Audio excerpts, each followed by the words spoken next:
Welcome back. So, one of the most popular forms of advertising right now to sports fans is, of course, sports betting. Part of the reason why is the whole gambling thing, but there's another side of it.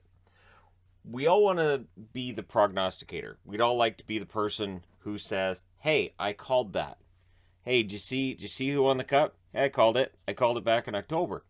The reality is that it's difficult to make that call. What I've got here on the board is I've got teams arranged by goals against per game, starting with Carolina having the best. And I went all the way to Minnesota, which is the worst goals against per game of any team that's in the hunt for the playoffs or in a playoff spot. And then I included other teams in here. So, like the Islanders are in here, even though they're nowhere near a playoff spot. And then I've got the last six Stanley Cup winners right here because it gives us an idea of what and again, you're looking for that magic formula, right? So we'll look at the Stanley Cup champions and then I'll come over here and then I can cross reference. So 2016 Pittsburgh Penguins win the Stanley Cup. That year they were third in goals for, they were sixth in goals against. So overall, pretty strong stats. They were fourth overall in the NHL that year. Matt Murray is a rookie, 15 wins, 923 save percentage. Zatkov had a win that year, 908 save percentage. Marc-Andre Fleury appeared, had an 875 save percentage. He was, of course, injured going into those playoffs. And Matt Murray ended up being a pretty decent pick. The funny part being, Zatkov started the playoffs. He had a 1-1 record to start off those playoffs. So that's a big trivia answer right there. 2017. They were first in goals for, they were 17th in goals against. So when we get into the argument of who's playing really, really well defensively, this is where the counter argument comes out of, hey, there are teams that are able to outscore their problems. But their goaltending was fantastic that year. They were second overall in the NHL as well. So they came into the playoffs with a very good standing. They had a 924 save percentage from Fleury, who won 9 games. Matt Murray wins 7 and has a 937 save percentage. Still as a rookie because he didn't play very much during the regular season this previous year. So he kind of came in as an unknown and wins the Stanley Cup. And then as a known player, he and Fleury end up sharing the net. And both of them, I made the argument at one point during the playoffs, I thought both of them could share the Conn Smythe because the goaltending was a huge part of what made things work for Pittsburgh. But during the regular season, they were 17th in goals against. So that had put them equal with where we're seeing Vegas right now.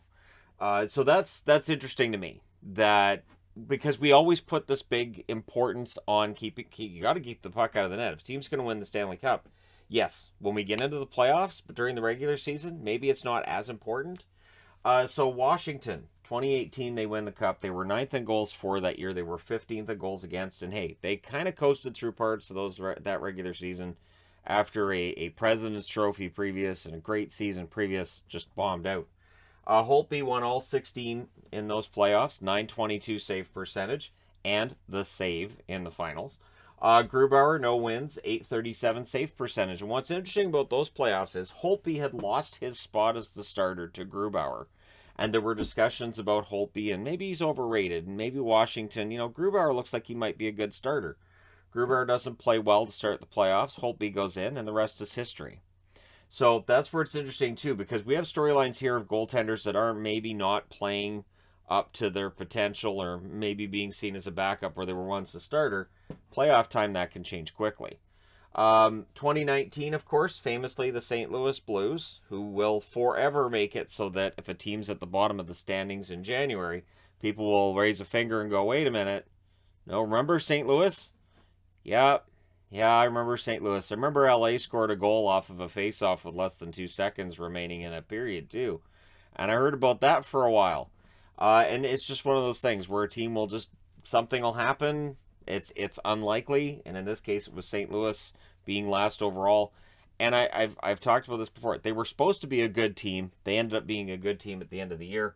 Their goals for, they were 15th. Their goals against, they were 6th by the end of the season. Binnington, of course, 16 wins, 914 save percentage. He comes out of nowhere. He's a huge part of what turns things around in St. Louis. Jake Allen, no wins in the playoffs, 750 save percentage when he showed up in relief. This is a team that was 12th overall. But again, they had an excellent second half of the season. And going into the playoffs, it's always important to look at who's had a really good second half, who's hot going into the playoffs, because that can really roll over into the playoffs.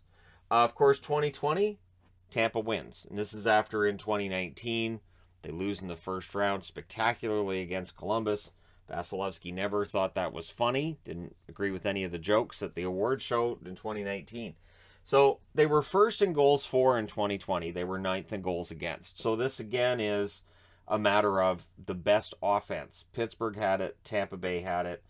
There are no teams that won a Jennings Trophy that end up winning a Stanley Cup amongst the most recent 6 Stanley Cup winners. Vasilevsky had 18 wins. Nobody's going to equal that unless the NHL expands the playoffs. 927 save percentage for him. This is a team that finished third during the regular season. Postseason, they turned it on, and Vasilevsky was fantastic. 2021, what does Vasilevsky do for an encore? He posts a save percentage of 937, wins all 16 games, and plays every minute. So back-to-back years, Vasilevsky's the only goaltender employed by Tampa Bay in the playoffs. That's it. They were 8th overall in the NHL that year. They were 8th in goals for and 6th in goals against. So again, their overall numbers weren't fantastic. 8th overall in the NHL out of 31 teams is good. Sure, yep. But in the playoffs, they turned it on, and Vasilevsky's 937 save percentage was huge. And this is part of the reason why Vasilevsky right now is in the conversation for the Vezina, even though when you look at the save percentages, and those overall numbers are good, but there are other goaltenders that I think have better numbers. Vasilevsky, though, will get votes. It's Andrei Vasilevsky, and we all know that he can turn it on. And would we be surprised if he did it again in the playoffs this year? I wouldn't be. So your leading goals against team right now is Carolina. So I didn't doom Carolina. They're scoring 3.34 goals per game. They're allowing 2.36. Freddie Anderson's had a remarkable turnaround year. 929 save percentage. Or, instead of a turnaround year, maybe he's not facing the same level of criticism that he did in Toronto, and maybe it's a little easier for him, and maybe he's not dealing with the injuries he did in Toronto. Ronta, 917 save percentage. They stand 3rd overall in the NHL. So, again, what we see here is that, yes, the President's Trophy curse, blah, blah, blah, blah, blah. But 4th in the league, 2nd in the league, 7th in the league, 12th, 3rd, 8th. So, of the teams that have won the Stanley Cup, it's been a top 4 team, 3 out of 6. It's been a top 8 team, 5 out of 6. So St. Louis being the exception, and again, they had that really rough start to the season. Otherwise, they would have been a top 5 team in the league as well. So the standings are important. Being a top team is important. The argument of just getting in the playoffs is good enough and you can go on a run, maybe, but an actual Stanley Cup win is normally reserved for those better teams during the regular season. So then you have Calgary, 3.47 goals for, 2.43 goals against per game. Markstrom, just remarkable year for him, 927 save percentage. Vladar is the backup, 903 save percentage. And they stand 6th overall in the NHL. Might very well be one of the best teams in the West. I would say arguably, definitely the best team in the Pacific. But Markstrom, he showed in Vancouver that he could win in the playoffs when he had the opportunity. The one thing you have to watch with Markstrom, make sure he doesn't get hurt.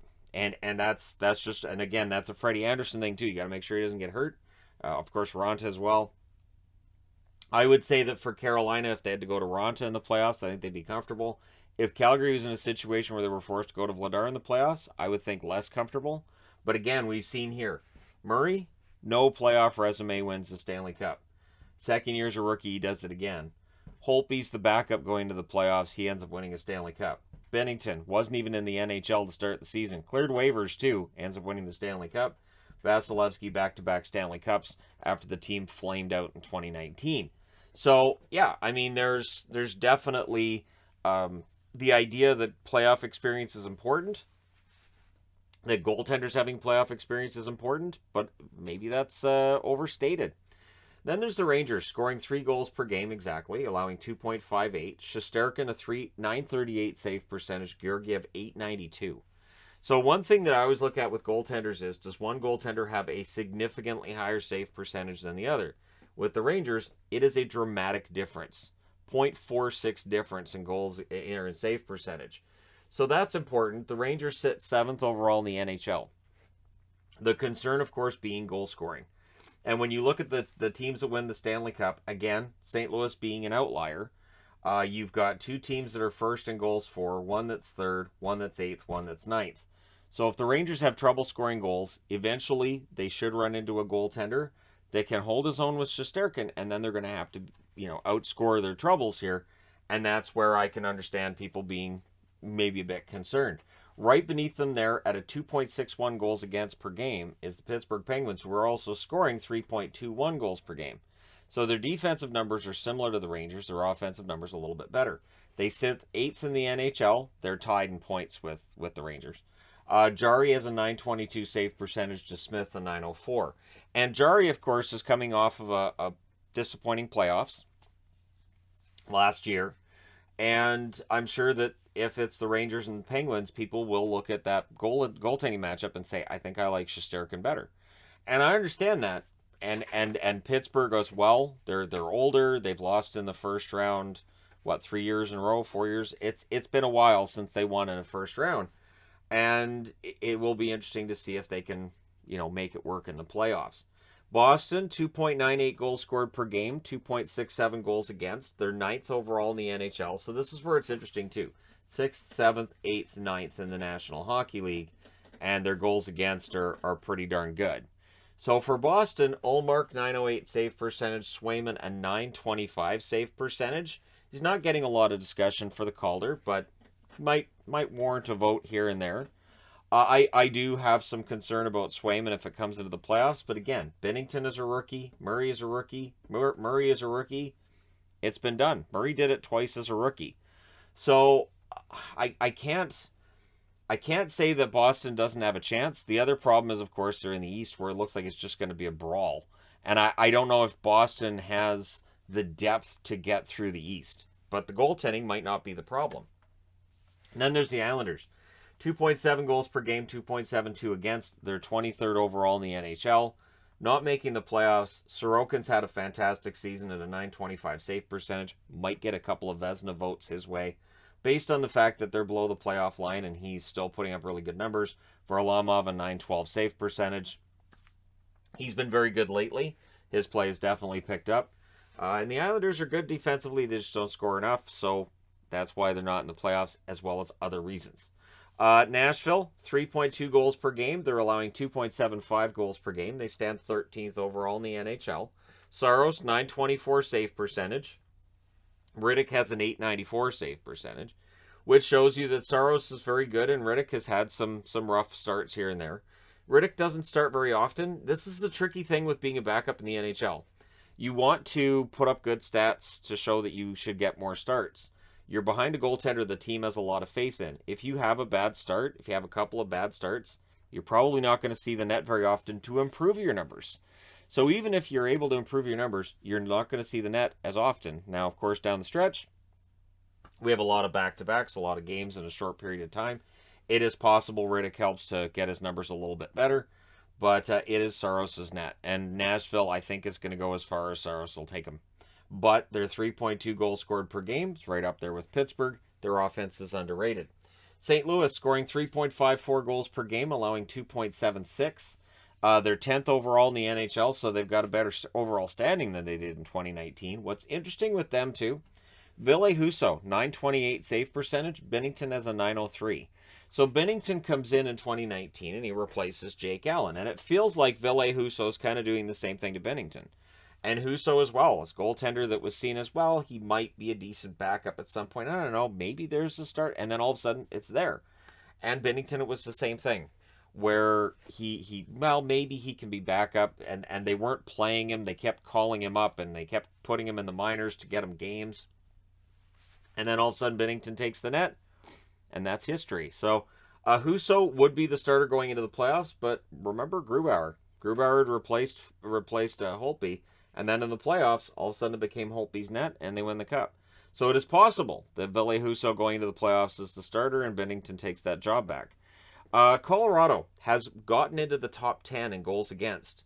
And it's one of those things that people were picking on early in the year, right up until about the middle part of the year. I remember them being like 22nd in goals against per game. But they're scoring 3.82 goals per game. They're allowing 2.77. So their goals against has gotten better, and Darcy Kemper's a huge part of the reason why. 923 save percentage. I haven't seen a lot of Vezina talk with Kemper. There should be. There absolutely should be. And Francouz at a 920 is very good as well. So they're first overall in the NHL, which of course people will point out the trophy curse, and President's Trophy means you don't win. But I don't believe in that curse. I think we're in a league where there's a lot of parity. So being first doesn't necessarily mean best in the playoffs. The interesting thing for me is that Kemper has yet to take a team on a long run in the playoffs. But again, we've seen that with goaltenders where they haven't taken a team on a long run and all of a sudden they win a Stanley Cup. Washington, 3.25 goals scored per game, 2.79 goals against per game. Samsonov, disappointing at a 901 save percentage. Vanacek's had a 917, would likely be the starter in the playoffs. They're 11th overall in the NHL, and to me, Washington is a real wild card, not just in literal sense of being the number 2 wild card, but once we get to the playoffs, what does Ovechkin do? What does Backstrom do? How well does Kuznetsov play? Does the defense hold up? And is Vanacek or Samsonov a goaltender who goes on an unexpected run? Can either of them get that done? Then you have Tampa. Tampa sits outside the top 10 in goals against. 3.37 goals scored per game, 2.80 goals against per game. Vasilevsky has 919 as his save percentage. It's low for him. It feels like it is anyways. Elliott, 912 save percentage. They're 4th overall in the NHL. So very strong standing overall. I'm not betting against them in the playoffs. It's just not going to happen. Just letting people know. Right beneath them, you have the LA Kings, who are allowing 0.01 goals more per game at 2.81 goals against per game. But they're only scoring 2.82 goals per game, and they're going through a lot of injuries. The interesting thing is that Jonathan Quick, 908 save percentage. Peterson, a 900 save percentage. So the goals against per game, very similar. The save percentage is lower in LA. That tells you that the LA goaltenders are facing less shots, and they're saving at a lower rate than the Tampa Bay goaltenders. And overall, LA's 14th, but it's Jonathan Quick. So if they get in the playoffs, it's Jonathan Quick. Again, he showed the last time he was in the playoffs. He's absolutely fantastic. The team in front of him wasn't that year, but he did everything he could. He didn't win a game, but his numbers were ridiculous. Then you got Florida, who is a sexy pick to win the Stanley Cup. 4.10 goals scored per game. They're allowing 2.85 goals per game. So they're right in line with they're right close to Washington here. They're not that far behind Colorado either. They're 2nd overall in the NHL. Bobrovsky, 917 save percentage. Spencer Knight's fixed his save percentage. He's up to a 905 now. And yeah, I mean, Florida's obviously going to be a popular pick. We've got a team here in Pittsburgh who was 2nd overall. What's interesting too is, so right now, Florida's 13th in goals against. They're 1st in goals for. Those numbers match up nicely to the 2017 Pittsburgh Penguins. So they're not that far off. And so, yeah, I could see why people would look at Florida and say, well, they could win, and they can win it. Then you got Vancouver, who sit at 18th overall, but they're 14th in goals against. They also have a 2.85 goals against per game. They're scoring 2.89 goals per game. I'm pretty sure those are all from JT Miller. Demko, 916 save percentage. Halak, an 883 save percentage. And that's Vancouver's problem. Demko's been great. He has to basically play every game from here. And I know there's the argument about bringing up Spencer Martin. Martin can be a good goaltender. I've seen him a few times now in games I've watched in Abbotsford. His numbers at the AHL level are okay. But I don't know that it necessarily would translate over a full season, and in a playoff series, it has to be Demko. So if Demko has any kind of struggles, if Vancouver's able to get above that playoff line, they're done if Demko has any kind of struggle. Dallas is in a similar position. They're scoring 2.88 goals per game. They're allowing 2.95. They have not had a positive goal differential hardly at all this year. They're 17th overall in the NHL, just below the playoff line. Ottinger has a 918 save percentage. Holtby has a 913. Holtby's been a nice comeback story. He has. Ottinger, his numbers were better than what they are right now. I think he can get them back. But again, it's tough for a rookie being put into a starting position.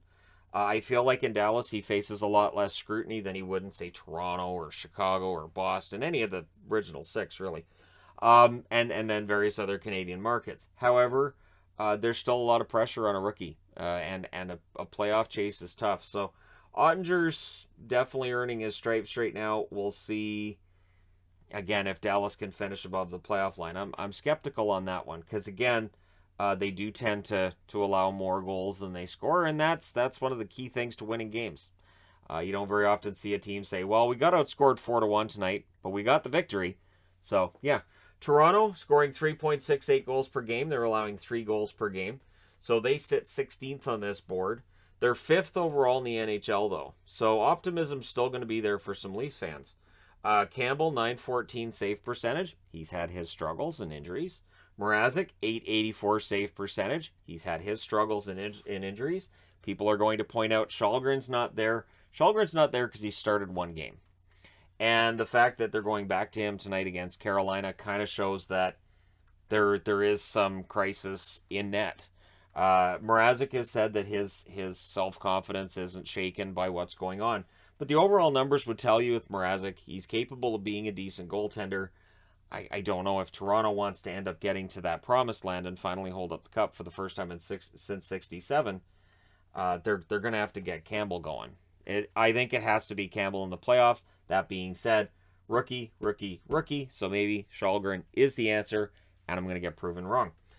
Vegas, 3.08 goals scored per game, 3.05 goals against. What's interesting is, you look directly beneath Vegas, Winnipeg has the exact same goals for and goals against. I did a double take when I saw that. Leonard, 909 save percentage. Brossoit, an 895 save percentage. They're sitting 16th overall. Brossoit, the numbers haven't been very strong. Logan Thompson, rookie. His numbers have been a little bit iffy as well. But yeah, Leonard at a 909. They need him healthy, and they need him playing at the top of his game. So you do whatever you have to. The problem is, you also have to make the playoffs. So they have to turn things around. They have to get Leonard going. I'm still arguing they need Mark Stone back as soon as they can. I think I'd prefer to play with a roster short a couple of players and have Stone in there than to play with a full roster and not have Stone in there. So, yeah, Vegas has got some issues to overcome. It's been done before, but it is interesting to see that, again, there's just that one outlier of St. Louis being outside the top 10. There will be a lot of pressure on Vegas going into the playoffs should they end up staying above the playoff line. Winnipeg, exact same goals for and goals against as Vegas. Hellebuck has a 908 save percentage. Comrie has a 920. So what's interesting to me is that I think Hellebuck, honestly, his numbers are dragged down a bit by what's been some sloppy defense by the Winnipeg Jets. They're sitting 19th overall. I didn't expect them to go on the run they're on right now. I hope they keep it up. I know that there's a perception with some Jets fans that, Shannon doesn't like the Jets. My wife's favorite team is the Jets. If they make the playoffs and do something in the playoffs, she'd be ecstatic. And I mean, not every husband feels this way, but I'm happy when my wife's happy. So if the Jets went on a bit of a run in the playoffs, I'd be okay. Like if the Canucks lose the playoff spot and they lose that spot to Winnipeg, I'm fine with that. I think it'd be a lot of fun to see the Jets go on a run. They're kind of the Green Bay Packers of the NHL in that they're a small market. They get told it can't work, they're making it work. So I think that'd be a really nice underdog story for Winnipeg. And of all of the Canadian teams, if they were the one that wins the Stanley Cup, I think they'd get the least amount of hate for it. I think there'd be plenty of hate towards Calgary, towards Vancouver. I know there would with Vancouver. I remember 2011 and 94. Yeah. And I think the Oilers would definitely get a lot of heat if they won. Definitely, Toronto would definitely get it. But I think Winnipeg, I think most would say, I don't hate that. I think that's what you can hope for from Canadian hockey fans. San Jose's nowhere near the playoffs, but they're on this board. They're allowing 3.1 goals per game. They're scoring 2.61. They're 22nd overall in the NHL. Reimer has had a very good bounce-back season, 916 save percentage. If you don't include the games he played against Toronto, I think his save percentage is about 940. Hill, 906 save percentage. He's on the injured list again, though. San Jose, it's been a rough year, but clearly with the money and the term they just gave Hertl, they believe they can turn it around. So if you're a Sharks fan and you believe they can turn it around, the fact they're on this board has to be somewhat encouraging. The fact that they're middle of the pack might be encouraging. 22nd overall in the standings out of 32 teams. So do they stay in that middle of the pack, or are they going to be able to break through next year? We shall see. Right beneath them, Anaheim, allowing 3.11 goals per game. They're scoring 2.84. Their stats have been going south in basically every fashion lately. And they're 21st in the standings. Gibson's numbers have dropped. 905 save percentage. Stolar's a 919 save percentage. And it's funny because I didn't think Gibson was playing necessarily as well as his numbers would state before the All-Star break. But I don't think he's playing as badly as the numbers would tell you he is at a 905 save percentage either. So the truth, I think, is somewhere in the middle with Gibson. And Stolar's has been very good. So for the Ducks, I think you keep that tandem into next year. Probably, unless you believe Dostal's ready. If you think Dostal's ready, then you can move on from Stolarz. There are always going to be rumors about Gibson. I just can't see it. It's possible. If they move Gibson, to me that says they believe Dostal is going to be the guy. Or they just get such a fantastic offer for Gibson that they can't refuse it, right? The Oilers. So this is an interesting one too, in that they're 3.28 goals scored per game, 3.20 goals against per game. Tell you, it's kind of a wild ride with the Oilers. They're allowing a lot of goals. They're 15th overall right now in the National Hockey League. Koskinen has a 904 save percentage. Wasn't it November? Everybody wanted him traded, and now everybody loves him. Okay. Smith, 891 save percentage. We've seen that same roller coaster ride with Smith. At times, everybody loves him, and at times, everybody thinks he's too old. Got to get rid of him. And then you've got Skinner, who has a 913 save percentage by virtue of his numbers being better. He'll be in the conversation going to the playoffs. By virtue of what I've said here as well, where a starter gets replaced either during the season with Allen or during the playoffs with Fleury getting hurt, it is possible that Skinner ends up being the goaltender going into game one of the playoffs, that either through injury or through just play from here till the playoffs. And that doesn't necessarily hurt the Oilers because history's told us goaltenders can come out and have great performances and go on a bit of a run. And then here's the alarming one is Minnesota. Talbot played in the All-Star game. His numbers have taken a bit of a dive since then as well. So they're scoring 3.68 goals per game, which is very good. It's one of the top numbers. 3.24 goals against per game leaves them at 22nd on this board. They're 12th overall in the NHL. So they've outscored their problems a lot. Talbot has a 907 save percentage. Kakkonen has a 910 save percentage. And I don't know that I have a lot of faith in either of those goaltenders with how they've played lately. But again, in a playoff series, I think Talbot's experience probably puts him in the net to start. But if he has a rough game one, Kakkonen goes in. And then you can get into the argument, too, of, so they're going to be in the playoffs? I think so. I'd be very surprised if they ended up falling out. But it is interesting to look at all these numbers, compare them with where teams that go on to win the Stanley Cup were, the position they were in going into the playoffs. And, yeah, one of the teams on this board is going to be your 2022 Stanley Cup champion. Is it going to be one of the teams that's in the middle here? Is it going to be one of the teams at the top? Does Carolina win the Jennings Trophy as the team that's allowed the least amount of goals per game and hold up the Stanley Cup?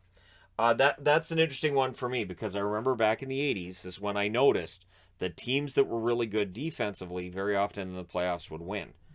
Now that doesn't seem to be the case as much, although you need strong goaltending.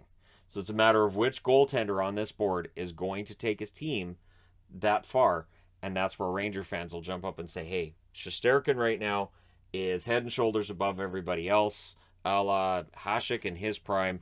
So I understand the confidence in Shesterkin and why Ranger fans would be excited.